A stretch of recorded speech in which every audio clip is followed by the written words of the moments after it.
Hey everyone, welcome back to the Class 1A podcast. As always, my name is Andrew Nimsgren, and with today we get to do a character deep dive on one of my favorite characters. I know he's up there for Dylan too, but I'm kind of curious to see what his thoughts are as well. But we are finally going to go over All Might, talk about everything there is to know about All Might, or Toshinori Yagi, as he may be known to many more. But before we talk about him or anything else, Dylan, how are you doing? How are you feeling about this episode? We kind of picked this topic last moment, but I think we are both excited for it. Yeah, so we're thinking about things to do before season 5 actually starts. And I think this was a really good topic because our other co-host James absolutely did not want to talk about All Might. So the time to talk That's about why him is we now. never did it. That's true. I forgot about that. Yeah, so this perfect time for us to get our All Might episode in. We can kind of gush about him. So I'm excited. Well, that and obviously with All Might being the eighth holder of One for All now being passed on to Deku, we started getting a little bit of teases going into season 5 that All for One may be expanding. We started seeing these dreams expanding, things such as that. And we got the mention from the second movie about Deku having more quirks. So I think season 5 is definitely going to be a season where we learn more about All for One.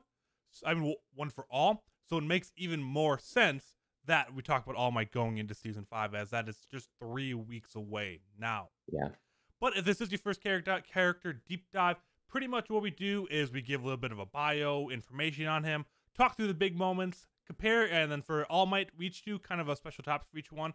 We're going to kind of compare him to other either anime mentors or dads, depending on how you want to see All Might in the series, and then just our overall thoughts and what we think is for the character next. But let's start it off going over just a little bit of information about Toshinori Yagi. He is the eighth symbol holder of One for All. He is the formal #1 character as of the end of the 4th season of the anime, and he was known as a symbol of peace for an incredibly long time. And now he is a teacher at UA. I don't know exactly what he teaches. He's just a hero teacher. Like, he's not in front of a class or anything. He just comes in for whatever he wants there. But kind of going through it, we know very well of what his quirk is. Obviously, it's the main part of the series, but his main quirk is All for One, and he was quirkless, or at least so he said. I mean, One for All. I apologize. I always get those two messed up. His main quirk was One for All, and he was apparently quirkless going that, receiving it previously from Nana Shimura. So that's just a little bit about that. And obviously, I mean, I can read through, like usually we read through each one of his quirks, but we pretty much know what his quirk does. It made him super strong, super fast, super durable, and pretty much the My Hero Academia version of Superman is the best way to describe who All Might was in this series going into it. And then we have seen multiple versions of the costume, obviously pretty much being some variation of red, white, blue, and then yellow, with his very historic or just well-known ear-like hair pieces. I don't know how else to describe them, but they just stick They're like straight up. antennas. They're like little antennas Is things. that how you see him? We never really see his ears much, so I just think of him like ear-like thing, kind of like Mirko. But overall, still, like, what are your thoughts on his quirks, his costumes? Like, taking out of the story, just like if you read his quirk on a sheet and looked at him, what were your thoughts about this character? Oh, on paper, All Might be the most boring character of all time. I agree. Like incredibly boring. He's just like Superman. Yeah. He, like, if you just read through his Wikipedia, like, just kind of take out any of the mentions of kind of the bad start, he's basically unkillable. He has been the best at his job for the last 20, 30 years. I don't know how long it's been. And he can do anything. And we're not going to go too much into it, but we do get to see like one glimpse in Vigilantes of him at his full speed, because we never see this in the full series.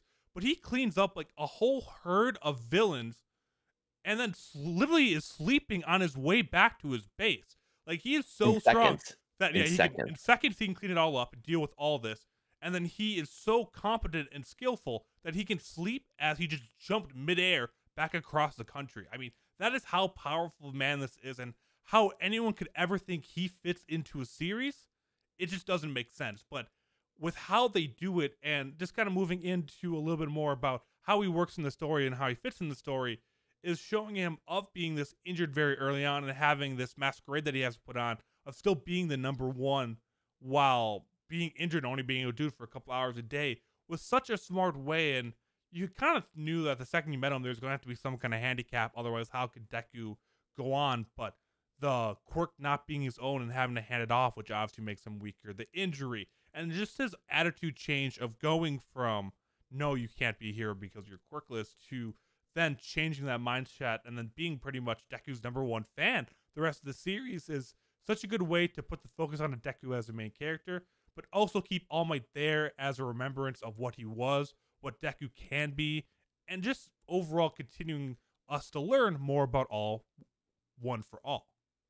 Yeah, I mean, it's like the Superman problem, right? As if you have this character that's unkillable, all strong, how do you make it compelling and interesting?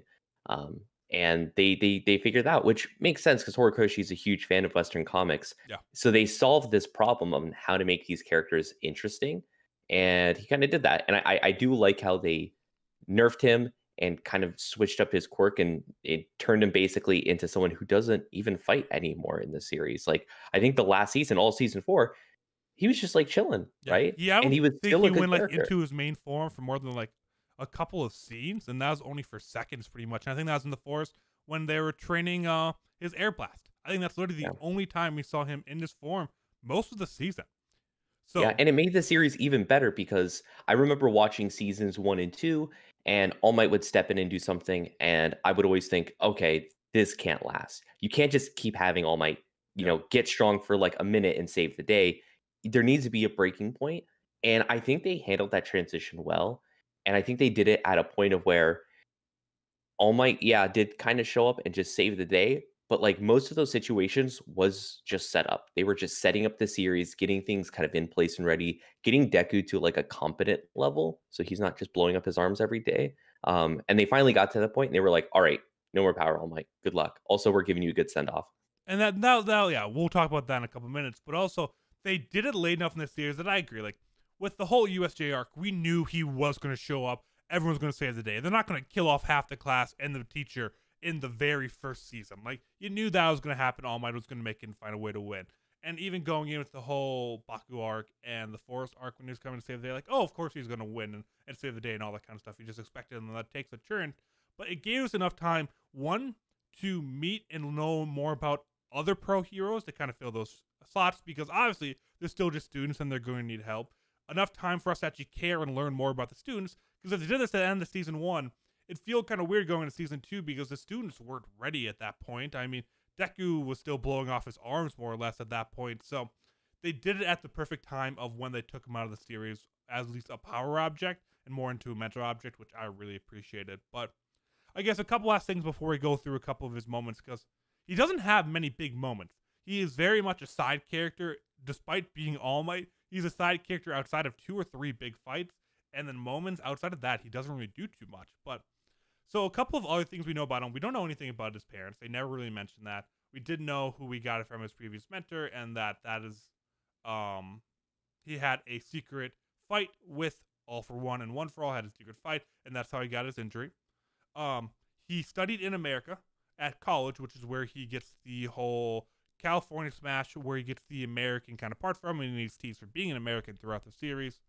And I want to hold on to the whole American aspect and talk more about it, but we still just have no idea why the hell he did it. Like, I think it's so cool that he went over there and that he had that moment, and that's where all the Carolina Smash is at. He spent the time with David Shield and all that. We had the whole movie on it, basically. I just want to know why he did it at that point when he was so powerful. Well, I think the thing is he went over there for college, like, we know he But went to, no like, a one hero else goes to college. but he went to The hero entire college. series. I don't know. I don't know why he did it, but, like, clearly I don't know, I think it's, like, a very, like it is also a non-American thing to go to American schools, like, to study abroad, like, that's a very common thing, like, you wouldn't really think twice on if you say, like, "Oh, like, this person from high school, yeah, they went and they ended up studying in, like, France or whatever," like, that's just, like, a normal thing that happens, I think us as Americans, like, we don't really travel abroad to study, like, Yeah. especially in college, so that's not as a thing that's, like, ingrained as much, but, No, yeah, it's, no, and like, I kinda get that. I normal. know it's definitely just kind of our perspective, but it's just funny that there's no mention of anyone else.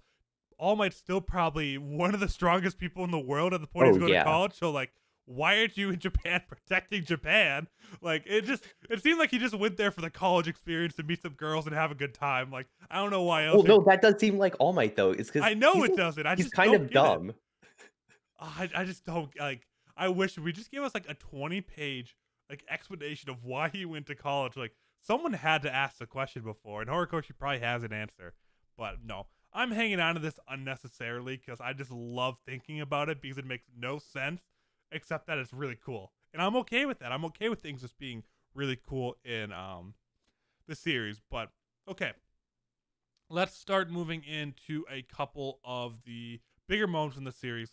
And I think the first one we have to start with is obviously the very first episode where he meets Deku. He faces off against the sludge monster twice, more or less. And we get a glimpse of how he is at the beginning of the series. We learn that he is all powerful. He literally defeated the sludge monster in a single punch.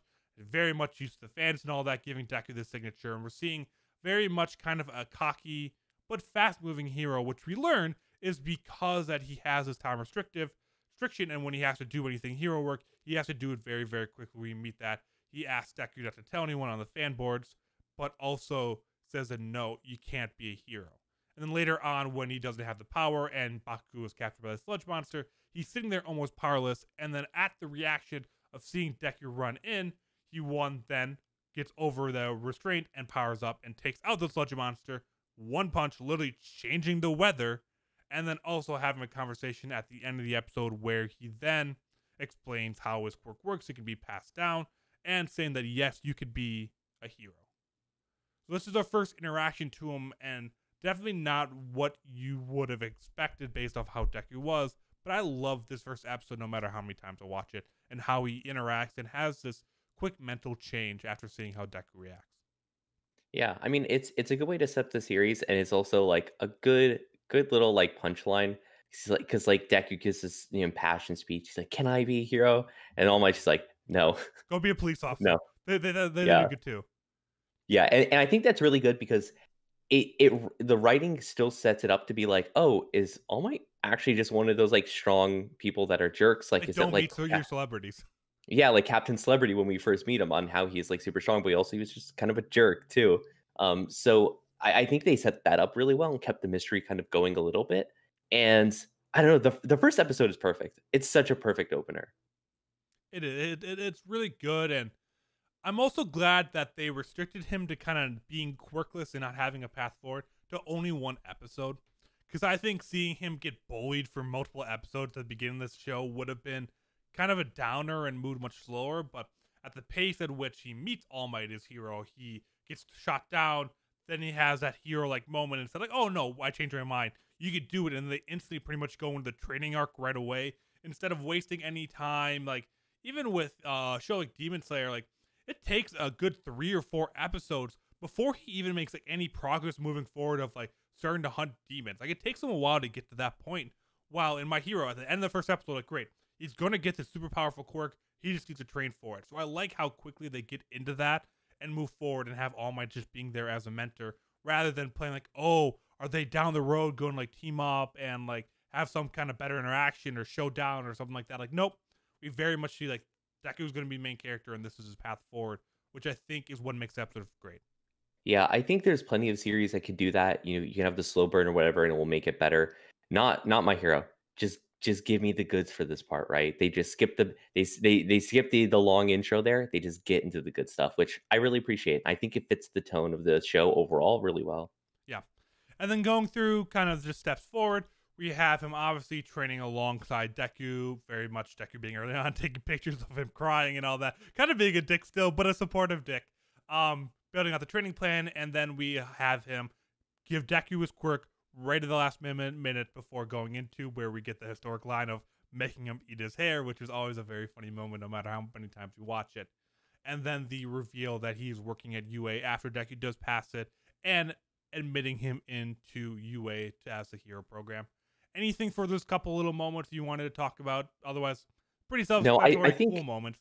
I think there's just some really iconic panels that ended up getting drawn there as well. Like the scene like on the beach, the scene of where he says you can be a hero. Like I don't know like what Horikoshi was doing at this moment. Like he had all his really good ideas ready and just drew like really iconic scenes in the first like 10 chapters. Yeah.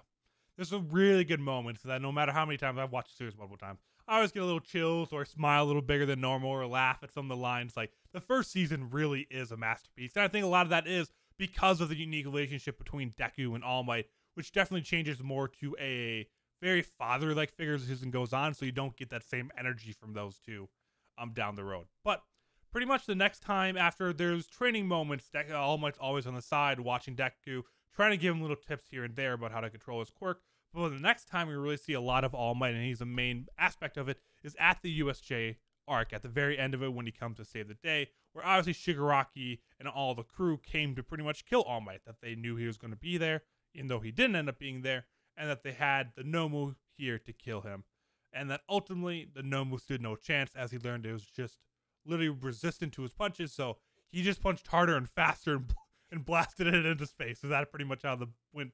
But again, a great show of his power, how he interacts with villains, and that ultimately there is really nothing that can defeat him, despite them coming saying, like, oh, we're confident we can kill him. And they showed that even when you build something specifically to take down All Might, he is still that incredibly strong.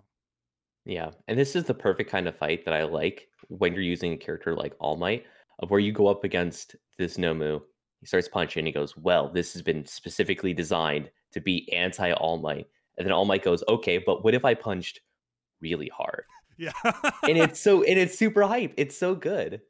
Oh, and the music, yeah. I mean, it very much gives the same energy of like the power of friendship. I'm like, oh, I'm pushing hard, but it's resistant against me, so I'm just gonna punch harder. Like, it doesn't make sense, but it's still hype every time. The energy, the music there, watching all the students do it. But we did see moments there of his weakness, of his side being grabbed, that he's not going to last forever, and that the Nomu did probably have him there until the student stepped in and helped him, which I very much appreciated. That even early on when All Might was still incredibly strong and had a couple hours to fight each day, he still needed the students, that we're going to see that the students were going to become part, and that All Might was eventually going to be overshadowed by Bakugo, Todoroki, Deku, these characters that come to the rescue, and that they were going to be the main stars eventually, despite All Might being there, which I think set up the expectations going into season 2, as this was the final episode of season 1, very well. That like All Might's time is only going to be limited still, but when he is here, he's going to be incredibly strong. But outside of that, I mean, unless you have anything else there, I think the next one is going to be the final exams, probably, is the next big one. I mean, I think there's other couple of moments there, but between that and USJ, there's not too many moments of outside of the mentoring and all that, but this is going to be, for those of you that don't remember, and I forget this arc exists sometimes, but this is going to be the Bakugo and Deku fight versus All Might, where he is just trying to get them to work together and have any kind of teamwork, because they've specifically put them together. But Bakugo and Deku continue not to do that, and that even with, I forgot like exactly how much it weighed, and maybe it's in here somewhere, but he's wearing these incredibly heavy bracelets to handicap himself when doing it, but he can still move pretty much at the speed of light, and that he is still incredibly strong. And I just love seeing these three fight, obviously being three of the main characters. Deku has some control of his power, Bakugo's being Bakugo, and just seeing how All Might kind of moves in a combat against other skilled heroes. I just think this is it's a very short moment and not as memorable as his other ones, but it's still a very cool fight. Yeah, I really like this scene because this is really the culmination of where we start talking about the underlying issues in Deku and Bakugo's like friendship. Like it's like the weird dynamic they have and like why they fight all the time and how they're actually like they're like enemies, but they're also really good friends. And they both look up to All Might, but in two different ways. And like Bakugo has these like resentments that like All Might is kind of doting on him so much, and he's not like paying attention to Bakugo, even though that All Might or that Bakugo wants to surpass All Might. And I think all that comes together with just a fight, and they talk very little, and it says a lot. And it's such a perfect scene. Also, we get evil All Might. He has this like Yeah, that's evil look true. in his eyes, which is such a good scene. I love it. I love when he goes into his method acting. He does that a couple of times of when he really gets into like a different attitude, and I do appreciate that. Very much gives me the like Ida energy of when he just tries a Yes, little yes. too hard of being the villain, and that's always really fun. So we have that, and then I guess historically we have the Island does take place between this and the next big moment. I know you hate the movie. We won't talk too much about it, but we get to learn. This is when we learn about the David Shield and his whole back history and more about him in college and all powerful and all that. I mean, he has a final fight at the end. Otherwise, he's pretty much not a part of the entire movie. So I don't think we really need to talk about him against Wolfram too much. Pretty much, him and Deku have a combined, what is it, like New Hampshire smash or something together, which was a cool moment, but not too much to talk about for character growth because it was a more or less non-canon movie. But outside of that, the next going to be one, and pretty much the final one, is going to be the Hideout Raid arc or the Kamino arc, however you want to remember it as, which obviously first starts with him breaking in and saving Bakugo for a second there while taking down the League of Villains pretty quickly, and then Nomu showing up, and then him heading across town to the other hideout where All For One has shown up, and we do have the showdown between All For One, a little bit of the League of Villains in there, but quickly that is taken care of, and it is just going to be All For One versus One For All Might, in a final battle here, where we get to see so much emotion, All Might's power finally dwindling, and then his final and master attack being United States of Smash, with the touching and chill-inducing moment afterwards of saying "you're next" afterwards, thinking and pointing to Deku through the camera. What a send-off for a character. I know he doesn't die when you say send-off, but for the point of what we're talking about, this is a send-off of the All Might we knew, and pretty much he's a different character the rest of the season. This is when he moves from All Might to Toshinori Yagi, pretty much. Is that he's no longer anything but a hero in name, and I'm okay with that. Yeah. I could just rewatch every time. I'm like, oh, I wish All Might got more screen time. I'm like, nope, I'll go rewatch this, and all those feelings will go away, because this is the best and only way you send off All Might. Yeah, I think a lot of people have the same sentiment, but I wish they would have killed him off here, even though I really like All Might. I really like All Might. I think he's really great, but I think it could have added a lot to the story if you just killed off Deku's mentor in this way right here so publicly, because I think that still goes, it pushes the story along its current path perfectly. Like it doesn't like derail anything. But I think it leaves a bigger lasting emotional like punch, and it solidifies the idea that like no one is safe in this in the show, which, you know, surprise, no one is going to be safe in this. But that would have been the first death of the entire series being All Might. And that would have been incredible. That would have, I think that scene is one of my favorite scenes of all time. Yes. In a fight scene, there's two ways you can go with it. You could either have incredible visuals, or you can have incredible choreography, or like a lot of emotion behind it. So I guess three ways. And the choreography in My Hero isn't great. Like they don't play up the choreography to be anything crazy. It's not Jujutsu Kaisen or anything. But what it does do is it shows visuals and it shows emotion really well. And the way that this scene is drawn, like they have the big, hard, like pencil sketches into it. They have the emotion behind it. It makes it one of my favorite scenes of all time. I think it would have been one of the greatest scenes of all time if they actually killed him at the end.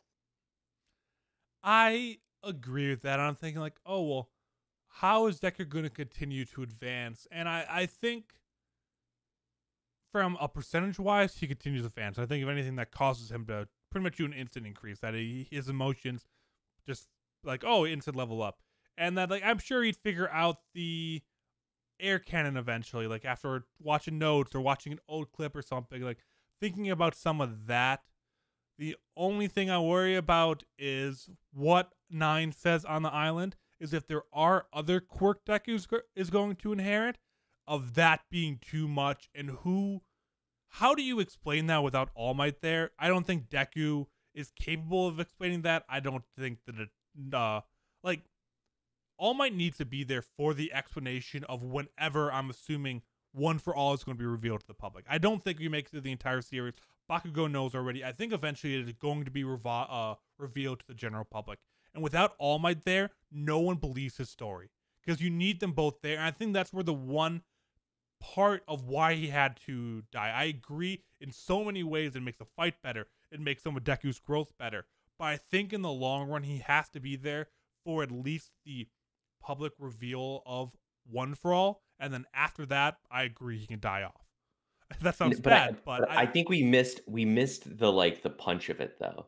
Like we missed where like it was like the peak of where it would have been perfect for him. Because if he just died randomly, like it's not impactful, and it's basically like, why would you do this? I think there's ways around it. I think Horikoshi could have written like whatever he's going to do with the series. Like could have figured that out. Um, I don't know, like, if One for All needs to be revealed to the public anyways. So, like, I hope it is. yeah. I I th- mean, I think it's been a secret for so long. All Might did fine with not telling people that's about it. true. There has Like, been 8 generations now. I guess 9 with Deku being the ninth holder of it not being revealed. So that is true. That has been a secret forever. So it might not get revealed at some point. That's a really good point there. But I agree. But I just think from a story point, excuse me, outside of just being a mentor, All Might is theoretically dead. And I think that's why it is still so emotional there that All Might is dead and just Toshinori Yagi survives, which is why it's emotional for me that I don't know how much more emotional it is if he dies. I think in the moment it is, but I think that the first time watching him die is the same. But going back, I think it's as emotional every single time because he survives and how much that is. That if you watch him die, I don't think that emotions you feel the first time he dies stays and rewatches. I guess that's not always a great way to judge shows on how rewatch it is and those emotions. But I think this is something we're just going to disagree with. That is a really interesting moment. I agree that he could be written off for the rest of the series and Deku would be fine, which I think is also really good writing of taking a Superman out of the show. Is that whether he's there or not, he's very much fun to have on the sidelines, but it's okay that he's theoretically out of the story, which is sad. Only what 2.5, 3 seasons in, yeah, he's pretty much not really. irrelevant, and we're assuming there's at least 2 or 3 more seasons minimum at this point. Yeah. But I think that's really a lot of the big moments. Just kind of looking through it, obviously he's around for like some of the super move training and giving feedback there, which is where Deku learns like, oh, I can kick instead of punch, which is still what a reveal. What a reveal, guys. The school festival, he's around a little bit, but pretty much like we said, he's not in the Shihasuke arc at all. I don't think he really shows up. There's mentions of him, and we do learn a little bit about his relationship with Sir Night Eye. Would really be the one kind of All Might moment we learn about season 4, and the whole prophecy that pretty much he set out that like, hey, you're going to pretty much die to a villain one day, which is still really interesting that he did see that. Sir Night Eye saw that he is going to die to a villain at one point, and I'm pretty sure his visions are always accurate. So I think that is still coming for All Might at some point. We don't know when, how, what monster, why he's even in a fight when he can't really do much. So that is the one part of All Might's character that we still have left that we know is coming, and we know that the end is imminent. Yeah, I do like that reveal. I think it keeps the story a little bit interesting for what's going to happen with All Might. So I'm glad that they did that, and I think it's something that Horikoshi could just throw out now. Like he's waiting for it. He's waiting for it, and he's waiting to put it into the story in an interesting way. I'm sure he has like the pillar of what it's supposed to be already written, just kind of waiting for the series to get to that point. Oh yeah, he has All Might's death scripted out already. He's just waiting for the right time where it fits in the series. Which is Yeah, gonna be I think he has a couple things scripted out. I think it's like that. Whatever the end of the series is going to be, he probably has scripted out already. It's just kind of waiting to go along the path. yeah, definitely. But I guess outside of that, the next one though, kind of the topic specific to All Might is talking a little bit about him being aka Deku's dad, but also kind of a mentor to him. And just comparing him, we're just thinking about him in that aspect of how good of a job does he do that in this series compared to other ones. So a couple other ones I think of is Jiraiya, Master Whatever from Dragon Ball. We see Jojo, I'm the sensei from Jujutsu Kaisen now. And just kind of thinking of how much of a different kind of mentor he is in this series versus others. And if you really had any thoughts on him in that. Yeah, it's I don't know. I think he's pretty interesting when it comes to this regard because his personality is very much of like he's a very strong character. But he has like the funny dual dichotomy of like literally the big All Might, like super strong, like I am here, and then deflates and is kind of like spurting up blood, right? Yeah. So there's always the comedic part of it, like the two sides of where he can be really serious, but also kind of funny at the same time. Also, he's like kind of dumb, but he's also really insightful in areas. I think in terms of a mentor, he's pretty unique.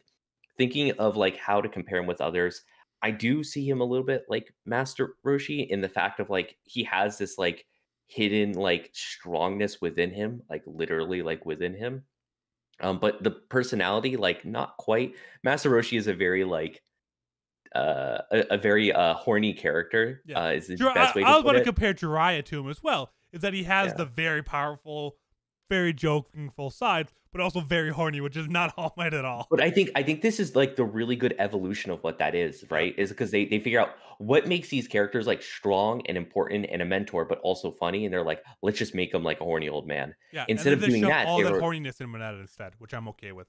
Because then they yeah, can just yeah, hide they him they off they put screen. it in a different conduit, and they were like, "Let's just make him, like, kind of like not like a slapstick character, but, like, kind of like that." He's Yeah, he's like, a lot of his comedy is very physical. He's in his small form, he's in his big form. His face is, like, incredibly detailed with, like, dark lines and stuff, like, I don't know. He's yeah. I like the comedy that All Might brings. I think it's really funny. I agree. And I definitely see he is more almost begging or think I think he sees Deku earlier on in the same level as him, much earlier than other masters. I think the master student relationship stays very long, but I think after pretty much the Camino arc, when he's begging Deku's mom to let him come and stay at the dorms, like I think even before that he saw him on a very similar level, and maybe when Deku jumped over and saved Bakugo during the Camino arc and all that, he saw him as the next holder of All for One rather than as a student under him very early on, which I think is what changed the dynamic a lot to a lot of other ones. Kakashi thought of him pretty much as a student until Naruto became a god. And I guess I don't know much about Dragon Ball, but I just feel like a lot of these senseis see him as they know that one day they're going to be more powerful, but when you're with me, you're still my student. You're going to learn from me. Well, with All Might and Deku, it's like, no, we both can move forward together and I can show you what I know, but you were already at the level that I am outside of power level, but you're already this god tier person in the universe. You just need to get to your max potential, which I really, really like. Yeah, he definitely switches his tone from being like a mentor teacher to being like a dad and a coach, kind of. As soon as he Instead gets of into saying, UA, that shift happens, I think. yeah, I think the big moment that tips me off is actually after the season after the Camino fight. I think it's when they're I can't remember. I remember them being in the gym. I think it's when Deku is like learning his kicks, Yeah. and you see All Might with like the How to Teach for Dummies book. And like he's like actually like putting a lot of effort into like trying to become like a good teacher, not only for Deku, but like for Bakugo as well. And like that is the shift for me of where he switches kind of gears and isn't like the strong, like you need to come to my level kind of mentor, and more of like, I'm gonna push you to be your best. Like kind of mentality, and I really like that shift. And I don't know. I think he's such a cool character. He does come across as a dad, and we read the fanfics a couple weeks ago, and the person who was writing the one I was reading kind of dove into this like mentality of how much he like looks at Deku like a son. Yeah. And I don't know. I like that dynamic. It's cool, especially since Deku's dad is not there. Also, he It might be never a will be. villain. Yeah. Who knows? Who knows what the hell Deku's dad is at this point? But no, I agree. I love the relationship there. I just want to talk about it kind of briefly to just talk about it because it is very much apparent, and a lot of the memes or fanfics always mention him as a dad, very mentally figure. So I feel like it's something we had at least mentioned briefly. But I guess the last one is just your overall thoughts on All Might, and then what do you think is next for him? I love the character. I think he's really awesome. I think they solved the Superman problem with him super, super well. And I love the comedy that he brings to the show. I think the show needs to be balanced with like these serious moments and these lighthearted moments. And All Might is the embodiment of balancing those two together. Yeah. He brings a lot of really cool lore with him. And what's next for the character? I really don't know. I think it's a little bit tough because you have to think, where does he ultimately end up? We know that he's going to die to a villain. How do we make that compelling and interesting? Especially since he's such a non-character right now. He's like always kind of just like hanging out in the back, kind of doing his own thing. He's not really a main character. So how do we get to that point in a good way? I think I think we're gonna have to get into some sort of backstory. We're gonna have to bring All Might out, whether that's maybe All Might needs to take the students to America for some reason, or maybe like they need to go there and he needs to navigate them around America. Something needs to happen of where All Might needs to step up into the story and then die to a villain and then step out. Yeah. I just don't know how to do that. I agree. I mean, obviously, for one of my feelings on it, like if you're watching a video right now, I have an All Might Funko and plushie like right behind me on my shelf. So I'm obviously a huge fan of All Might. He's definitely one of my favorite characters in the show, and and he's really, you could find versions of him in other shows, but I really think he is a one of a kind character in a show, and I love him so much because of that, and it's changed throughout the show. So taking out of that, he's one of my favorite characters. I don't have much else to say on that. But where he goes forward, I think for now, I think he's going to continue to be sidelined. I think he's going to continue and maybe give a little bit of background. We still know very, very little about All for One. That's, I think, I mean, One for All. Jesus, why do I still mess that up after how many years? But I think there's going to be some explanation of the quirk a little bit. I really hold on to Nine's comment of the multiple quirks for whatever reason. I think that's going to come out eventually, especially with how much has been teased in the trailers, in the marketing pieces. That is going to come to fruition this season, whether you guys want it to or not. I think another quirk or something like that is coming out this season, and I think that's where All Might's going to shine. But outside of the explanation of how the quirk works, I think All Might is continuing to be sidelined, and I don't know if we see All Might die on screen in the main series. We have to. I think if there's a next generation or something like that, it could happen there. But I don't think he's going to die on screen. No shot. He's absolutely going to die, and it's going to be one of the final moments of the series. They have to. We're not going to get the series end how we want. I think it is literally going to be.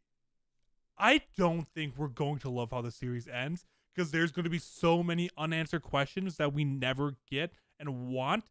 And I think All Might's death is going to be one of them, which is horrible. And I hate to say that. No, there's it is going two things. To be a string that is left uncut. There's two things we haven't seen. We haven't seen the famous fight between him and All for One. We won't see that. We haven't seen his death, obviously. If we don't get these two scenes, I'm going to be so upset. We don't get both of them. So you got to pick one. I'm telling you that now. You get one of those two moments, and you have to You can't make me choose. No, you can't make me choose. You can't make me choose between the two. Like, I think All Might is so far back that, and Deku's becoming powerful enough at this point, and Bakugo and Todoroki, and even Endeavor is starting to get some spotlight. And Hawk's in the picture now. Like, all these pro heroes are in the picture now, that there are so many other characters that give so much limelight to and have their own big moments, that All Might coming back in and watching a 1-2 episode fight of him fight All for One, and then somehow being in danger and dying to a monster, like him coming back to that forefront out of nowhere after being a side character for what I'm assuming is going to be a season or two at least now, just feels out of place. So that's why I'm confident we're not going to get both those, and I am sorry to all you people that want them, but I don't think we're going to get them. And I think what we get is All Might now. I don't think we'll have a better moment with All Might than what we've already had the rest of the season, the rest of the show. I think All Might's character has peaked, and now he is a sideline mentor character for the rest of the show. As much as all right, well, are you done crushing our dreams here, Andrew? I'm sorry, you wanted my thoughts. That's why. I mean, I think I could be wrong. I hope I'm wrong, but that's just. Well, I do agree with we're not going to get both in the series proper. I'm still holding out. At this point, I don't think we're going to get that the One for All for One fight in Vigilantes. But I think we're gonna, if we get that fight, it will be in a Vigilantes type series. Yes. But I still really do think that All Might is going to die in the main series. I think What if we got an early All Might series? I think it might be boring because he's so strong. Yeah, that's true. But whatever. So let's start to wrap this up. I am sorry for being more negative towards the end, but I mean that's how you wrap up of what's next for the character. I love talking about this. Thank you so much for talking with me, Dylan. And obviously, with how this is going to go on YouTube right now. So if you're watching YouTube, please make sure to subscribe, like, leave your comments about what did you think about All Might, what do you think about his future is, and some of your favorite moments if you missed any of them, or if you're on the podcasting platforms, make sure to listen, download, and then leave a 5-star review. You can always leave your thoughts in there as well. But if you're there, you can always send an email to contact@popedoff.com and send your thoughts in there. We'll answer that back. Or send us a Twitter DM at Class1APod, and we'll always talk about that, respond back, hopefully, and do all that. So any interaction you guys want, wherever you want to do it, we're always happy for it. But thank you so much for listening to us talk about All Might for almost 40 minutes now. It was really fun. But we're taking off. We'll see you next Saturday with another Vigilantes episode. Right? No, is next week Vigilantes, or are we doing the season 4 primer?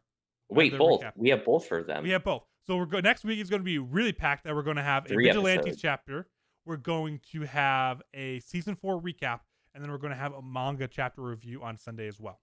Yeah, so I guess a small thing to put in here is Vigilantes, the episodes. We're going to do that in addition to the other series, the main series, but both will be in this feed. So if you're following us for the Vigilantes episodes, don't worry, they're still going to come here and you can still listen to them here. Awesome.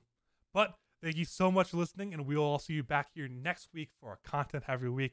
Thank you all for listening.